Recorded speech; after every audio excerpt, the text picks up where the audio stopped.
Yay. Okay. Today is Shabbat Chazon, which means vision, Shabbat of vision, which is the first word in the Haftorah today, which is Isaiah chapter 1, beginning Isaiah chapter 1 through some of Isaiah chapter 2. This is the Shabbat before Tisha B'Av, in which Tisha B'Av is, starting tonight after Havdalah, which we're not going to discuss the intricacies, whether we do the candle or not, but it starts tonight, and it's a fast. It's a 24-hour fast, meaning, Shabbat Shalom, Rebbitzin, meaning that there's no food or water for 24 hours. That's what a biblical fast is, according to Israel, and then that's what we do.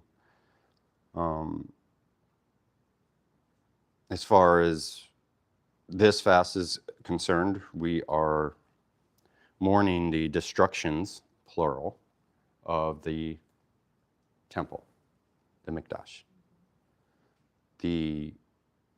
It's a horrific time that has happened in the past. Many things have happened on this day. So to refer to that, I have video, or we have a video up on Aydat HaDerekh YouTube page that Rabbi Bernstein, may his memory be a blessing, does a short teaching on it. And it's a good one. It's not a happy message, because Tisha B'Av is not looked at as a happy day at this moment in time. However, if you look in Zechariah chapter 8, it eventually will be a happy time. And I heard yesterday from a moreh, a teacher of Torah, and a pastor by the name of Matt McEwen. He said this: if we are going to celebrate the happy times with Israel, Shavuot, Sukkot, all those, wouldn't it be a good idea to actually honor the fasts as well?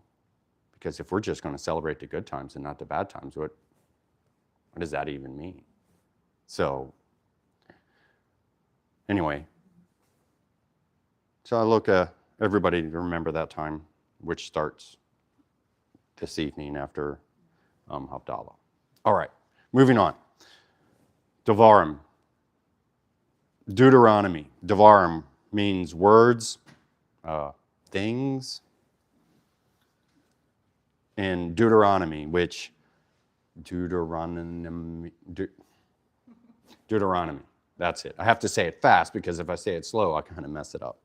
Which kind of means repetition of the law in Greek. Devarim sounds better. So, we're going to read a little bit of it, chapter 1. We're not necessarily going to go through all of chapter 1 because we're studying with Rashi. And Rashi is going to give us a contextual meaning. Now, as far as reading the book of Devarim, there's many different ways that people have said. You can read it in 3 chunks, like 3 different quote-unquote sermons, if you will. I don't even know how to say it. There's one that, they would say that, it's a message that was given over 30 days. Rabbi Bernstein has taught that you should read the book of Devarim throughout once. Just read it from beginning to end in one fell swoop. It's like a one sermon type thing all the way through. And I've done that, and it actually makes sense. It's pretty nice. But there's other ways, arguably to read it, so we're not going to, be dogmatic about it, but I'll go by the minhag of Rabbi Bernstein on this. Minhag, tradition. Okay. So now, we'll go ahead and get started. All right.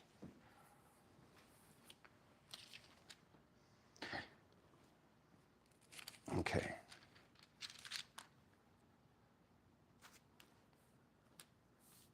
So, Devarim, chapter 1, verse 1. I'm reading out of the Complete Jewish Bible. However, when we go back through Rashi, we'll go through the Art Scrolls interpretation as we go through. Okay. These are the words Moshe spoke to all Israel on the far side of the Yarden River in the desert in the Arava, crossed from Suf between Paran and Tophel, Lavan, Hatzerot, and Zahav. It is 11 days' journey from Horeb to Kadesh Barnea by way of Mount Seir. On the first day of the 11th month of the 40th year, Moshe spoke to the people of Israel, reviewing everything Adonai had ordered him to tell them. This was after he had defeated Sihon, king of the Amorite, who lived in Heshbon, and Og, king of Bashan, who lived in Ashtaroth at Edrei. There, beyond the Yarden, in the land of Moab, Moshe took it upon himself to expound this Torah and said, Adonai spoke to us in Horeb. He said, you have lived long enough by this mountain.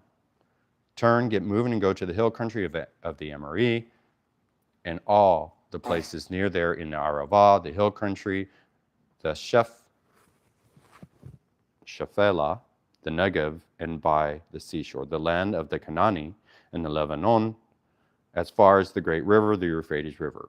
I have set the land before you. Go in, take possession of the land. Adonai swore to give your ancestors, Abraham, Yitzhak, and Yaakov, their descendants after them. At that time I told you, you are too heavy a burden for me to carry alone.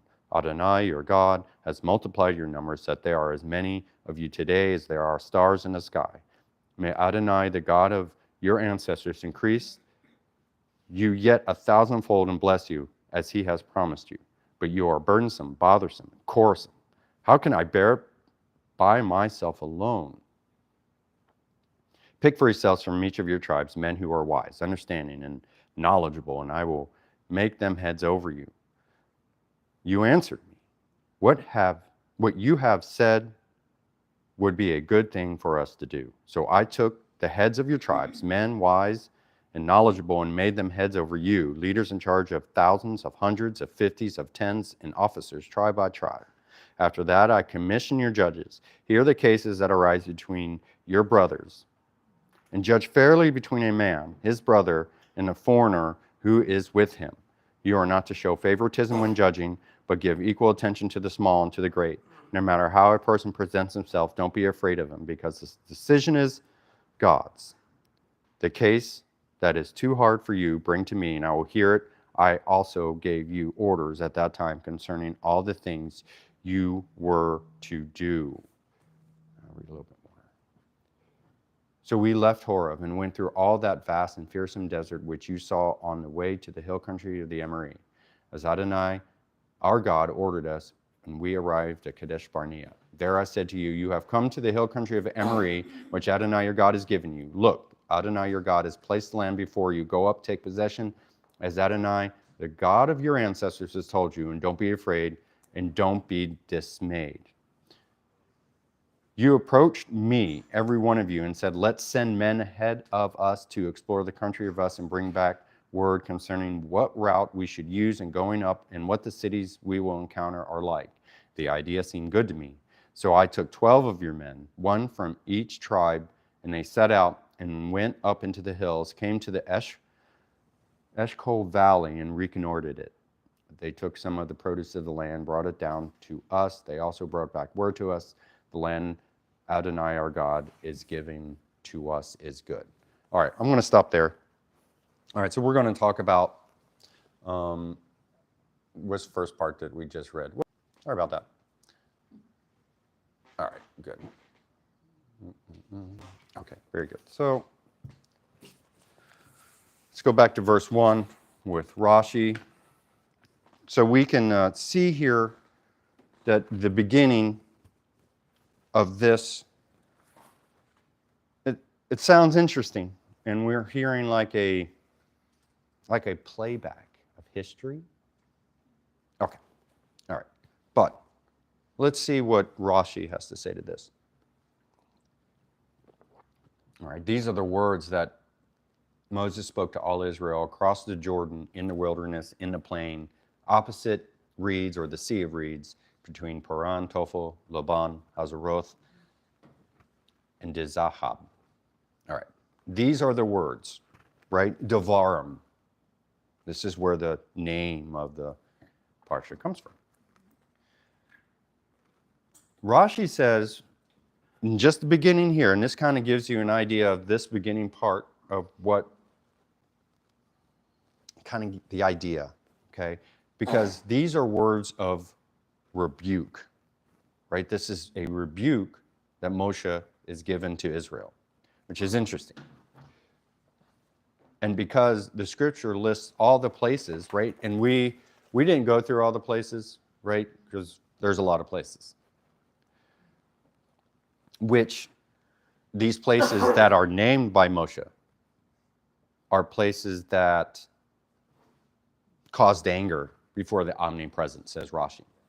And this is why it put the words vaguely, meaning through intimation, because of the honor of Israel. So what is he trying to say here?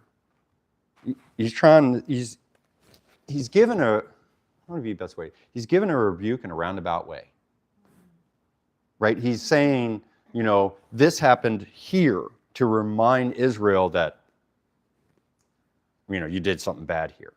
So it's kind of not necessarily a strong rebuke. You know, it's more of a passive aggressive. Yeah, it's more of a yeah. It's more of a roundabout way of looking at it. Okay. All right.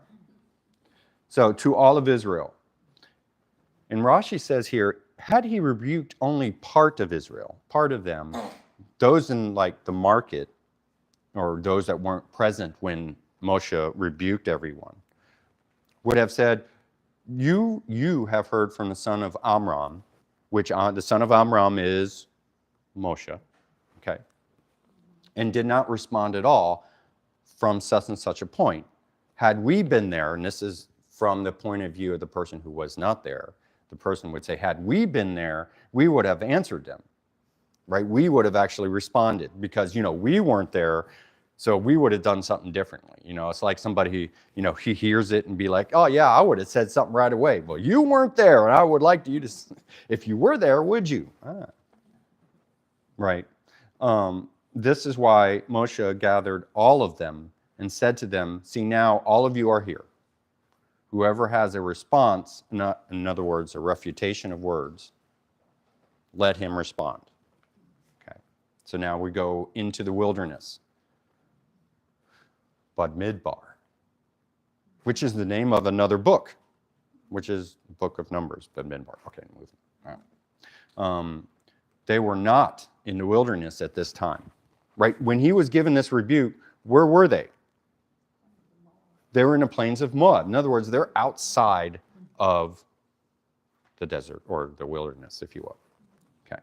They were just across the Jordan. Okay. So what is meant by in the wilderness?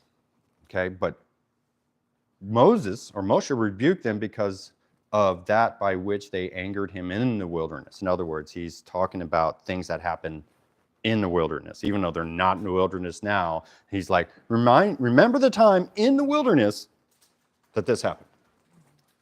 Okay. Well, that's the purpose for him bringing up the names of the places. They represented the major sins of the nation. They did, right. They represented, though they knew what that was all about. Right.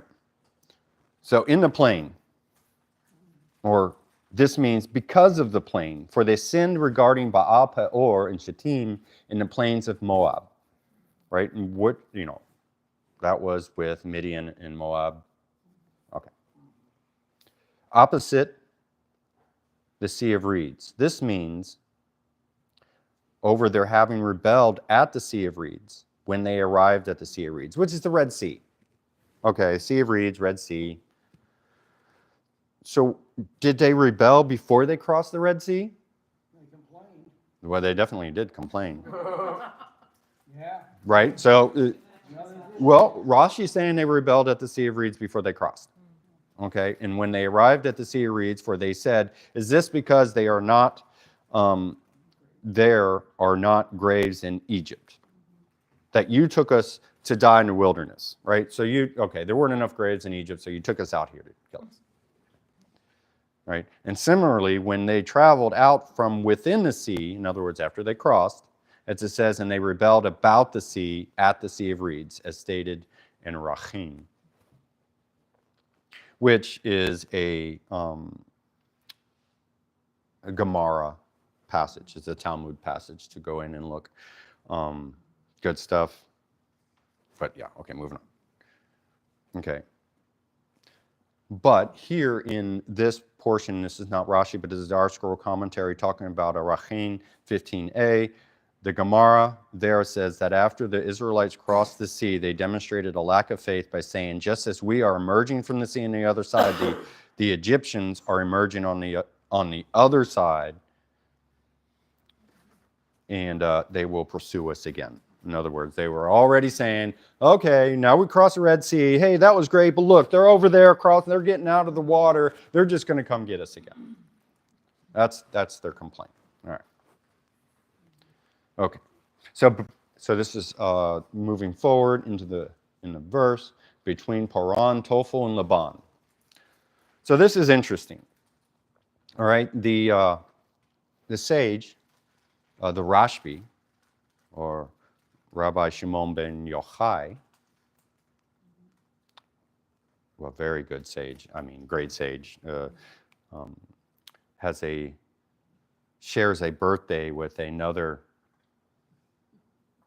Zadok that I know by the name of Rabbi Bernstein.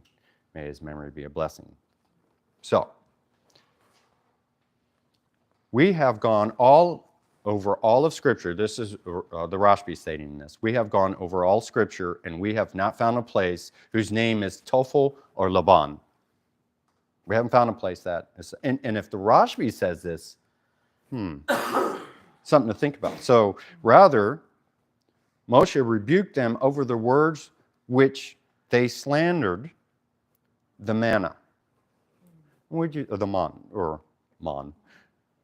Why does that even, what does that mean, right? So he's saying here, Israel complained about the man, complaining about the manna, right? It's just like, oh, you're giving us this stuff all the time, we know. But manna, according to the Rashbi here, which is white, right? And they said, and our soul is at its limits with this insubstantial food. Man, we're talking about manna. And he rebuked them over what they did in the wilderness of Paran through the spies. Okay, so first and foremost, let's talk about Laban, okay, or Lavan. If you look in the Hebrew, it actually, I don't see a dagesh, so it looks like Lavan, not Laban. So the English, Hebrew, okay, anyway. The Lavan, or Laban, is actually the word for white. So, it is seen as an allusion to the manna of which Scripture states.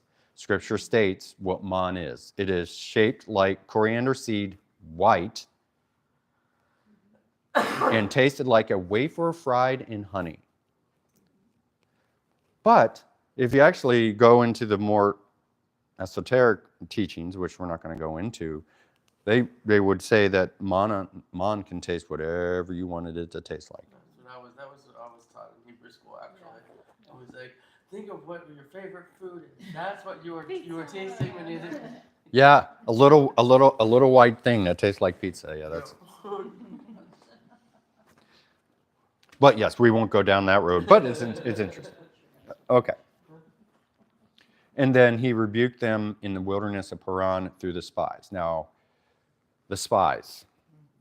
We went. There's a wonderful Parsha on this, so we're not going to go down that road too much. But bad things happen. Okay.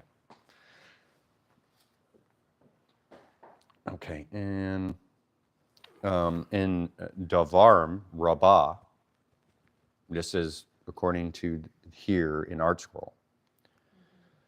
Also see Pesikta Zutrasi.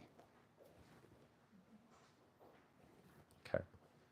The Israelites encamped in Hazeroth before their encampment in the wilderness of Paran, okay, from where the spies were sent out. So what I'm also going to move on here before we get too far.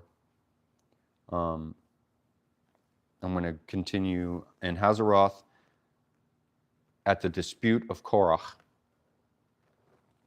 Alternatively,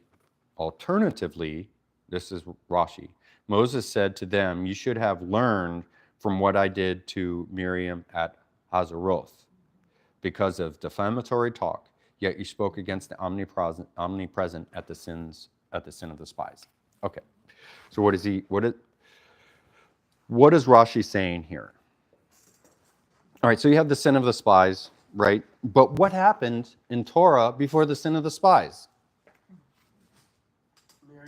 Miriam, Aharon, or talking smack to Moshe about his wife. You know, it's Lashon Hara.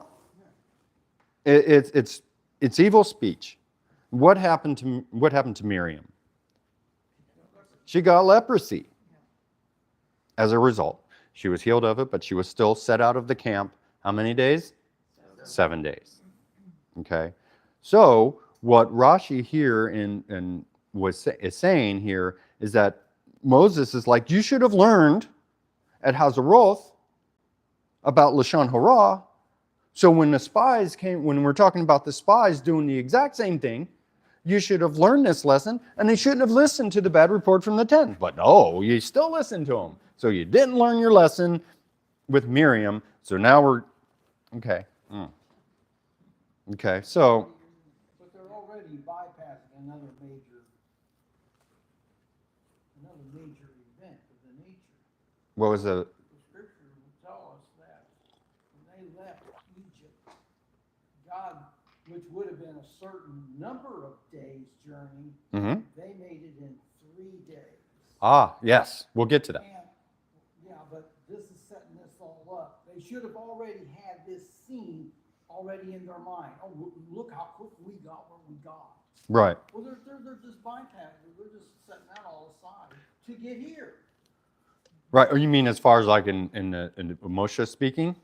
You're saying Moshe skipped some space? No, The people. Okay. Okay. The people forgot, like right after, he says it a little bit later, like right after we've already got past the sea, you're already complaining. So you already forgot this miracle. So we're talking about the idea of the miracles that had happened in the wilderness, in the idea of what Jesse here was saying is in regards to that Hashem, I'm going to say it, raptured. I know the Revison's laughing right now, but translated, raptured Israel along the wilderness faster than what they should have traveled, right? What they should have taken like many days only happened in 3. And I think Rashi does discuss that here a little bit. So, moving on. Yes, I did say that. That's funny. Okay. All right.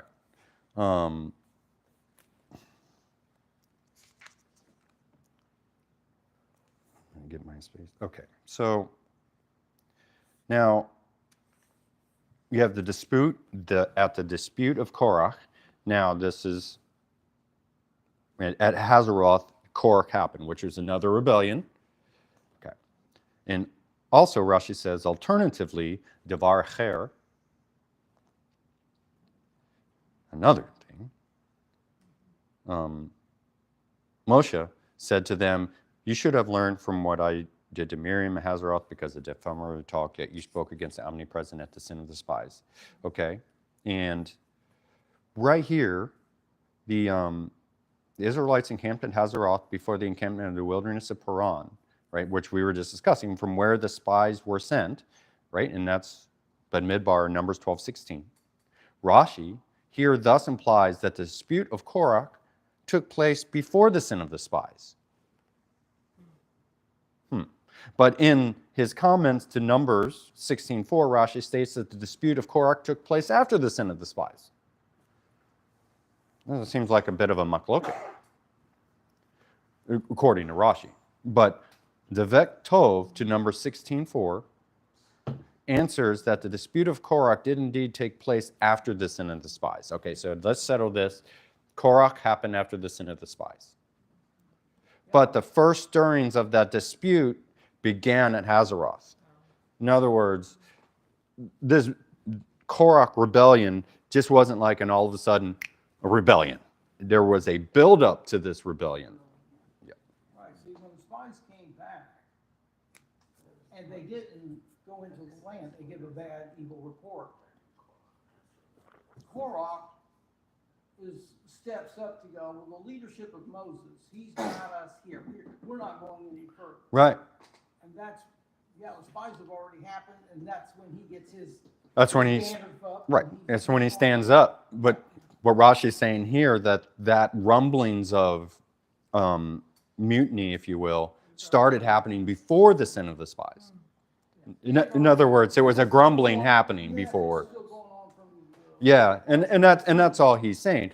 What you're saying is correct, that it did happen after the sin of the spies. You're right about that, right? And so we need to understand that is happening here. And so, see here, but the first stirrings of that dispute of Korach began at Hazeroth, for it was there that Moshe appointed Elizaphan, son of Uziel, leader of the Kohathites, and thus aroused Korach's jealousy. And see Rashi to Numbers 16:1. Okay, right. Was it? Yeah. See, we're just now getting into verse 2. And just to be honest, it seems like we're going slow. We're not.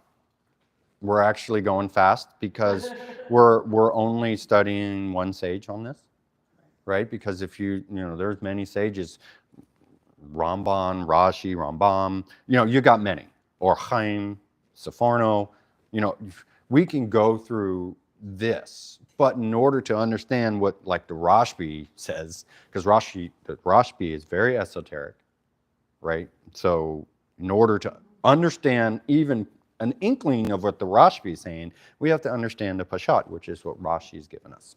So what happened at Zahav? Zahav? Right, so Zahav happened, make sure, he rebuked them over the image of the golden calf. Oh, okay. Yeah, see, when they left Egypt, God blessed them with a major amount of gold. I mean, for a nation to already financially be set up, you got to look at it this way. God is getting ready to set up a nation, so what's he doing? He's provided them all the things that are going, finances. I give you all this gold, and what did you turn around and do with it? You made that dumb golden calf. Right? So you say that they plundered the Egyptians. Well, you could say that, but actually the Egyptians gave it to them. Yeah, right. So they said, here, take this and go away. Yeah, it's kind of the idea. Ask of your neighbor. What else do you want? Yep, ask your neighbor and they give it to you. That's why Get out of here, please go. really Okay, all right, so to Zahav, well, he rebuked them over the image of the calf that they had made because of the abundance of gold, as we were just discussing, which they had, as it says, I provided much silver for her and gold, and they fashioned it for the Baal, which is the golden calf. Okay. So, verse 2. I'm having fun because learning this right here gives everybody a good idea of what's just like the text, that are plain meaning in text, how Israel understood this. Okay. Not from what other nations think of this. This is what Israel says. right? Because we have to understand that all of Tanakh, Brit Hadashah included, is all about who? It's all about Israel. All of it, yep, I'm going to say it, all of it is written by Jewish writers. All the books, right? So, I mean, there's argumentation of when some were proselytes or not, that were of a form of conversion, like Obadiah. But Obadiah was still considered Jewish, right? And even the book of Luke, Jewish. Aaron, just a reminder, we're already looking at converts here. Because when they come out of Egypt, there was the mixed multitude that weren't Jewish. Right. And at Sinai became Jewish. Right. So Sure. right there, we already got people converting, becoming that weren't. Sure. So to actually go on to the question here, when in Devarim, who is Moshe? Who's the audience that Moshe is speaking to? Everybody in Israel. However, which generation?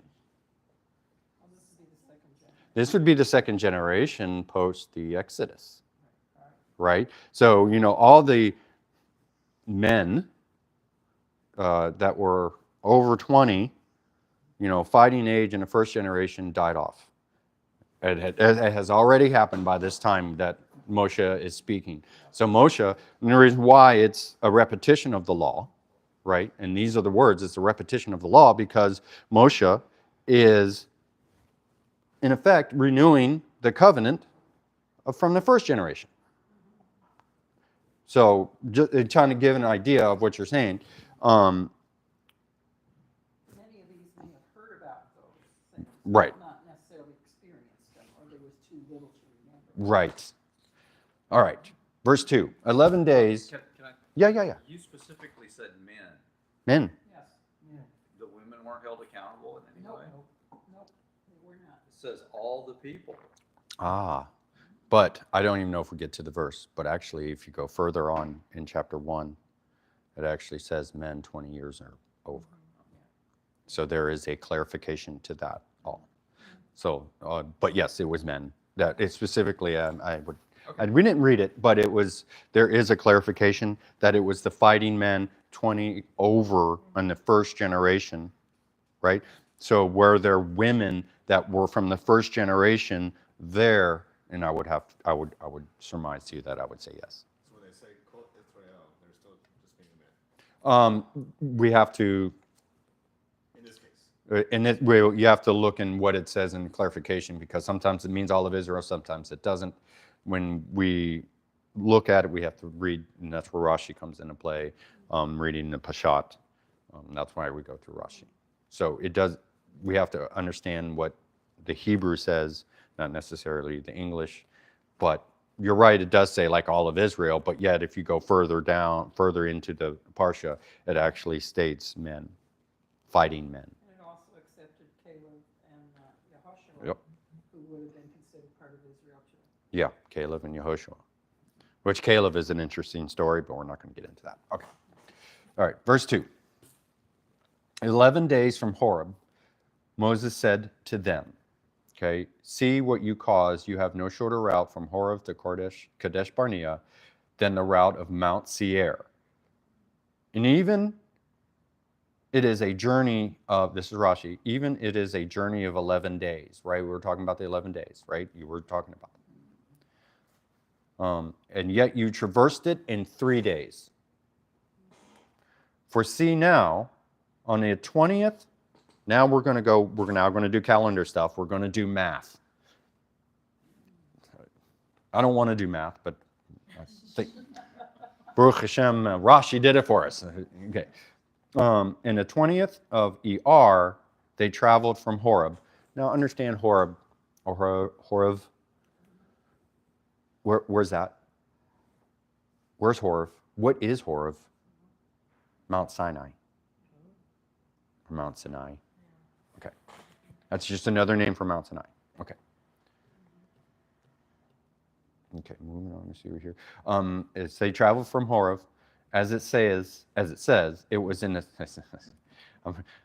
Yeah. As it says, it was in the second year, in the second month, on the 20th of the month, etc. And he's quoting a verse. And that verse he's quoting is Numbers 10, 11. All right. And on the 29th of Sivan, they sent the spies. Right? So he's given calendar dates, Sivan, ER. And they sent the spies from Kadesh Barnea. Deduct from them 30 days, which they had spent in Kibroth Hata'ava. Right? And for they ate the meat there for a month of days. He's talking about Numbers 11:20, the quail. And deduct another 7 days, which they had spent in Hazeroth, which we just discussed. That's where Miriam was quarantined for how many days? 7 days. It was thus found that in 3 days, they went that entire route. So in other words, he just gave calendar days, right, where Israel was here for 30 days, here for 7 days, and between the two calendar dates that he gave, only 3 days were open for them to travel, and they traveled 11 days and 3. That's, yes. Yeah. Long days. Long days or actually quick days, right? And there's actually places in the Torah where, I can't think of the Hebrew anymore, the Hebrew word of it, but it's kind of like a speeding up, a rapturing, if you will, that like Yaakov, Jacob went to Mount Moriah very quickly. Like, no, not Abraham. Jacob went to Mount Moriah? Yes, Jacob went to Mount. Where was the ladder of the Sulam of Yov? It was that, and where is that at? So if Moses is reviewing this to Mhm. tell the people the second generation, it's like you would think that after saying it's an 11-day journey, he would have said, "But we only did it in 3." It's like I read that, it didn't mean anything to me. Okay, 11 days, Okay, yeah. 11 days. And you'd think that the people listening would need some Right, but I mean, background. it was Like so grandfather talking to grandchildren. Yeah. right. So in verse, Uphill both ways. Yeah, exactly. 6 feet Right. of Snow. Exactly.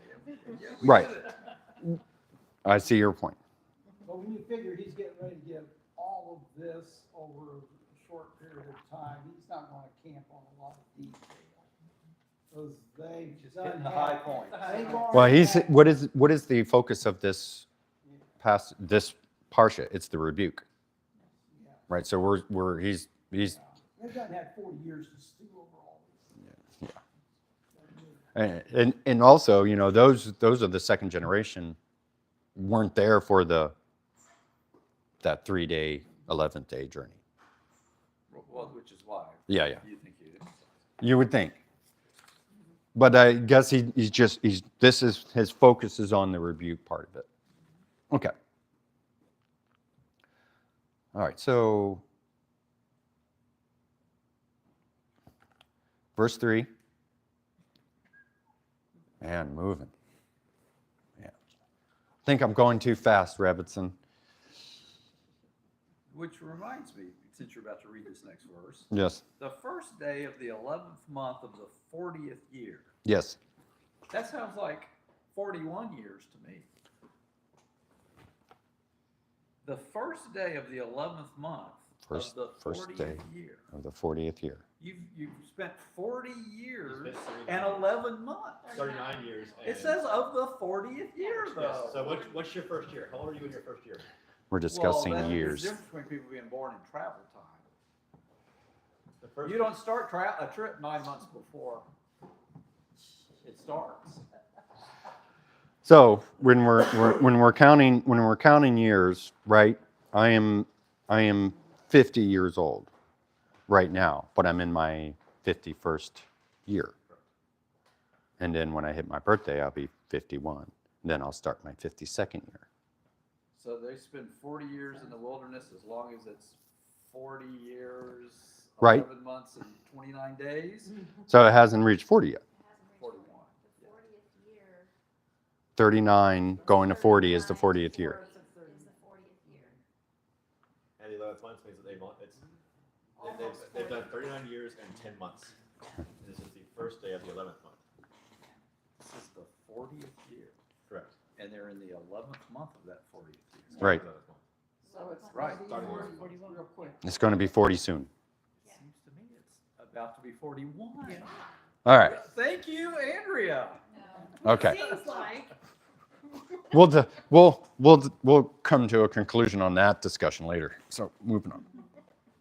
So Been a long time. it was in the 40th year in the 11th month on the first of the month. This teaches us that Moshe did not rebuke them except immediately before his death. The Rebbitzin says at the end of the baby's first year, the baby turns 1.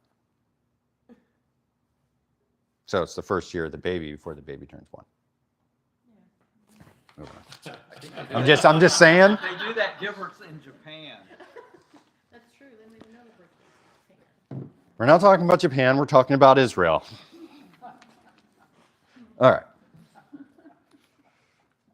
All right. Okay, so Moshe didn't rebuke them except immediately before his death. All right, so this is a teaching. Looking at time. Okay. So from whom? So now this book of Devarim happened just before Moses' death. Let's just say that. Okay, for the death of Moshe. And why is he rebuking them now? You know, now he rebukes them after it's his last chance. Okay. They're going to be mad at him. So this is actually Torah. This is in Torah, where Rashi says, "From whom did he learn to do this?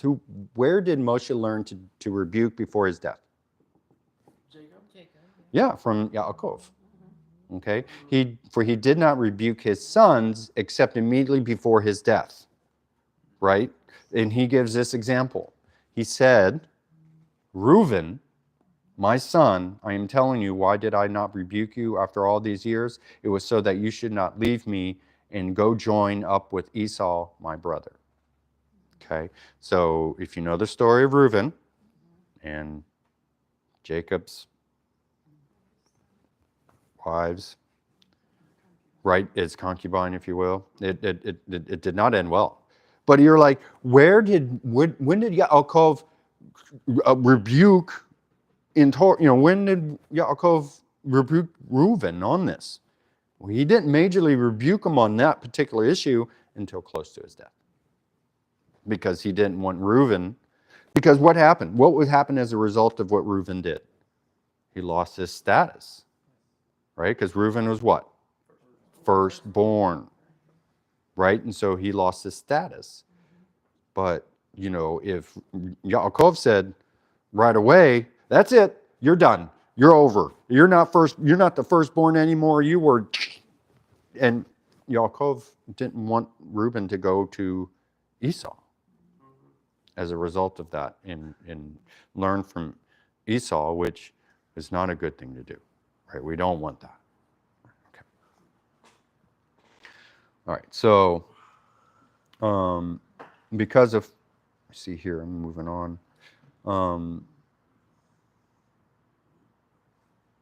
Okay.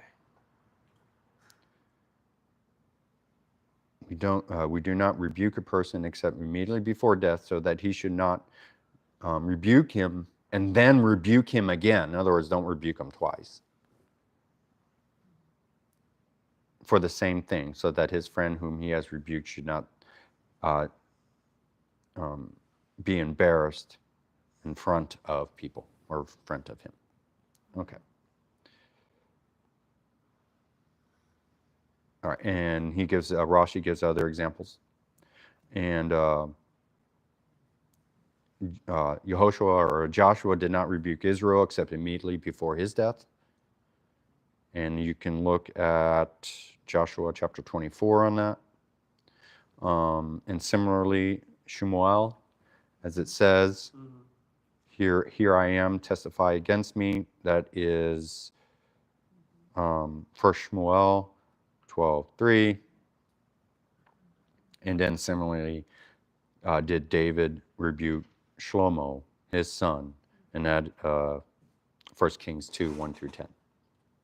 Okay. All right. Let's see here.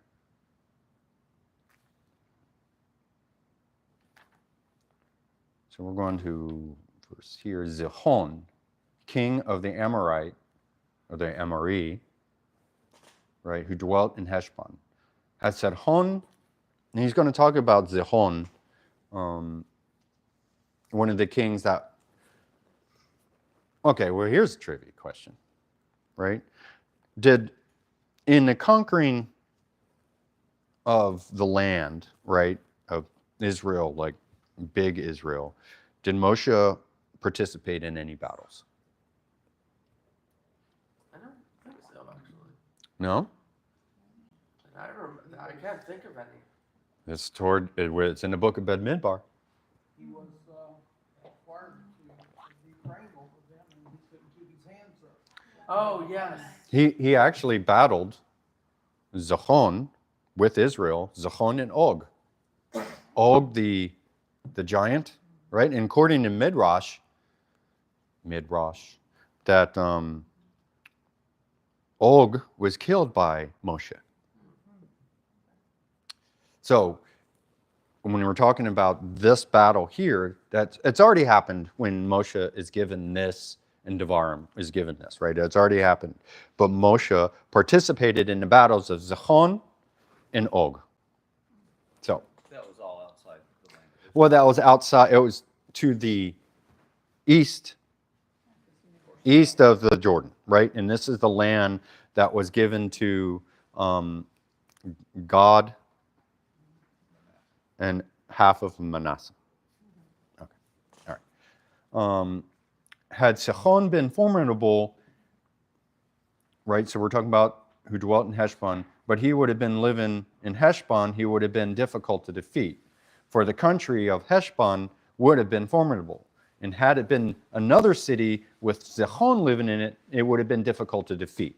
So what he's saying here, right, is how Kol v'chomer, right? Because the king would have been formidable. How much more so, Kol v'chomer, that it was difficult to defeat Sihon and conquer his land. When the king was formidable, and the country was also formidable. In other words, what he's saying here, Sihon was a very hard opponent to defeat, for both reasons of Sihon was a hard guy, a hard person to defeat, and the cities that they were fighting against was hard cities to defeat. So it's a big thing. All right. So, well, you know what? I think I'll stop there. All right. Wonderful. I love this stuff. It's great. Shabbat shalom, everyone. Well, according to Josephus,